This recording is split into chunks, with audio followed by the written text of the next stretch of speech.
Assalomu alaykum, yana bir bor qizartma salatasini tayyorlab ko'rsataman.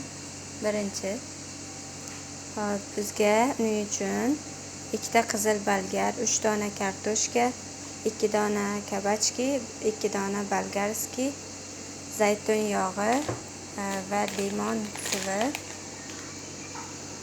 İstesangiz yarimta limon siqishingiz mumkin ichiga. So'ngra biz qizartma aralashmamiz va achchiq murch lozim bo'ladi. Va uning sousiga esa tomat, sarimsoq, yarimta sarimsoq yetadi va semichka yog'i. Farqi yo'q, yog'ida ham yog' kerak bo'ladi ozgina. Buni tayyorlashni boshladik.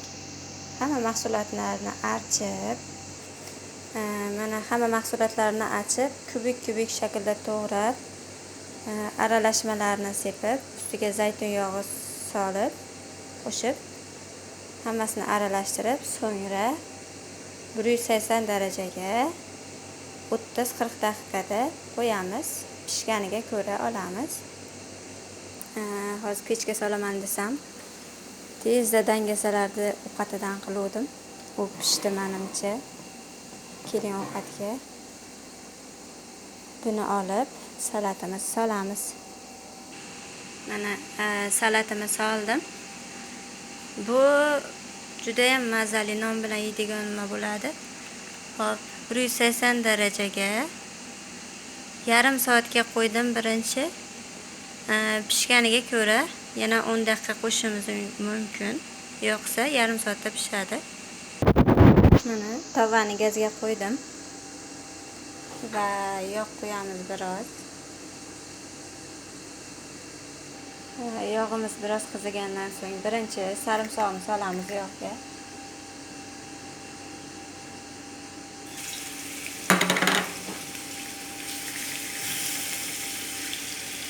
Taxta qoshiqdan foydalanyapmiz, chunki bu yerdagi hamma idishlar ko'kmar idishlari kabi.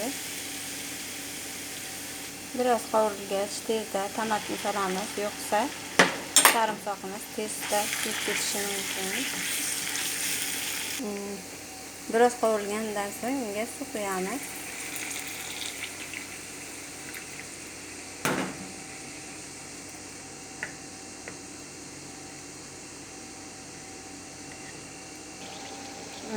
-10 daqiqa, 15 daqiqa qaynatiladi.